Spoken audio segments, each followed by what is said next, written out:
So I stayed here late at the office to watch the season premiere of The Legend of Korra Book 2 Spirits, because I wanted to be able to film my review right away here on my office computer, which is a little easier than it is with my laptop at home. But also they're doing some cleaning this late at night, so if you hear some noises in the background, that's what's going on. So anyway, what do I think of this new season?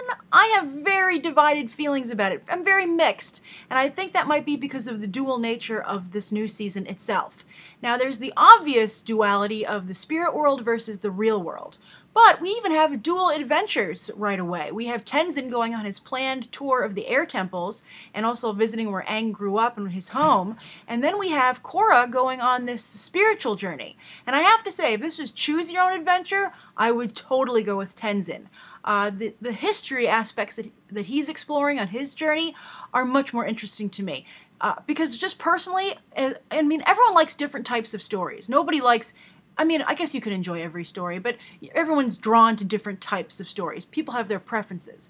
And I really like history. I'm a big history fan. I think that's one of the reasons I like Game of Thrones. I also like, you know, mind games and, you know, personalities clashing, the way characters play off of each other. That's why I like Breaking Bad.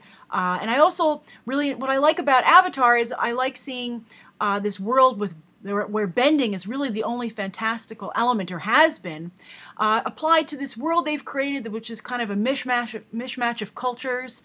They move through its own timeline, and also seeing stuff like political maneuvering and the police force and, you know, royal families. I like seeing that interpreted through this filter.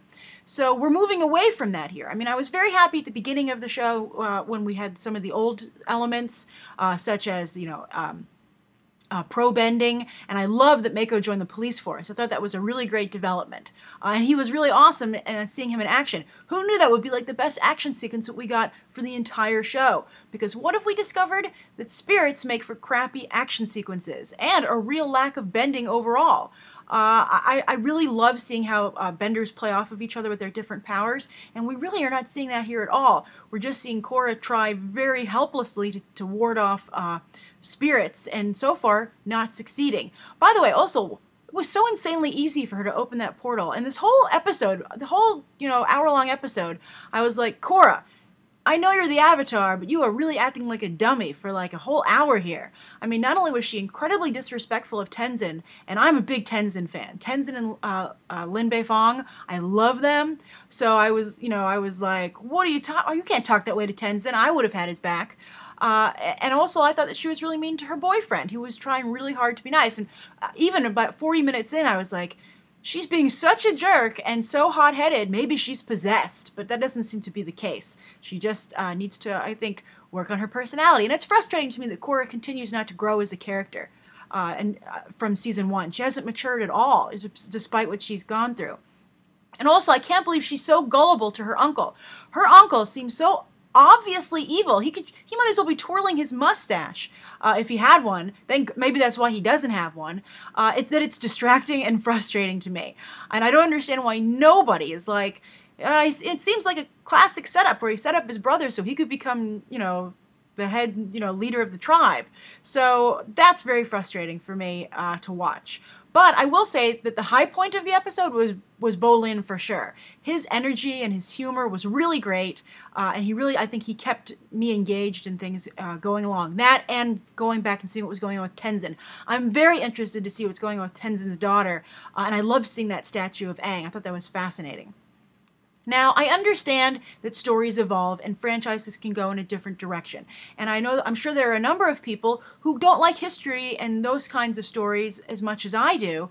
You know, mythology can mean two different things. It can mean like world building, like which is what interests me, and seeing, you know, a history of a world be built. But mythology also means the gods. You know, you know, that's another common usage of the word, and so that's what I think is being explored now. So some people might love this change in direction. So I'd be interested to know what category you fall into and how you feel about the way the show is so drastically changing, more so than it's ever changed in any of its incarnations. I mean, I know, as I said, spirituality has been introduced, but really only so much as to bring in previous avatars, which kind of just allows a dead character to show up and interact.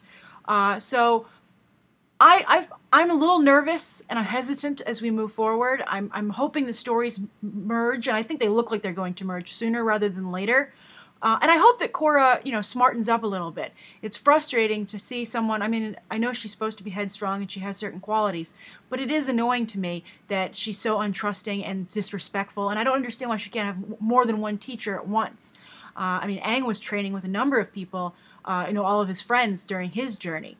So, of course, it is Avatar The Last Airbender, or Legend of Korra. I have tremendous faith in it. It has a lot of goodwill with me. I wouldn't stop watching at all. But I think I can see that this is going to be difficult for me, just personally as a viewer. But I'm curious to what you guys think. Do you like the way Korra is being depicted here? What do you think of the changes that have taken place? Do you like the new characters? What do you think of those twins? I think they were pretty funny.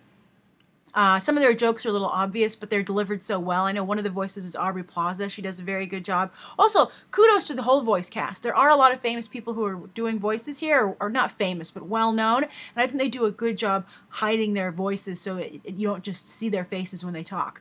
Like, for instance, Cuddy from House is Tenzin's sister, and so that's interesting to me. But we'll see what happens. We have a great reveal at the end about, how, Korra's been tricked a little bit, and that seems a little bit more political, the things that I like, the more historical aspect. So we'll see an interesting mix. And I do agree that Korra's father should have told her what happened. I think, miscommunication is the biggest cause of interpersonal problems. And that's the same problem that Korra and her boyfriend are having. So that needs to be fixed. But we're off to an interesting start. I hope that we go back and forth and don't just totally delve into the spiritual. And I want more bending. Bending is one of the reasons. I mean, I still think that the action sequence from the first season, when Lin Beifong helped out Korra in the pro bending arena, was one of the most amazing action sequences I've ever seen. And I just was so enamored with it. I thought it was better than even a lot of live action sequences, that I'm worried that I'm not going to see anything at that level here. Largely because, where's the earthbending? Korra doesn't even like to earthbend. Nobody's really earthbending. Bolin's just cracking jokes. He's not really earthbending. That's my favorite bending. But I know a lot of you are waterbending fans, so perhaps you're in heaven. So write your thoughts down below, and what do you think of the series becoming having such a strong duality and perhaps becoming more divisive? All right, thank you for watching. There'll be more Legend of Korra coverage throughout the season, and there will be a new Stacktastic, I'm happy to say, on Tuesday. Thanks for watching. Bye.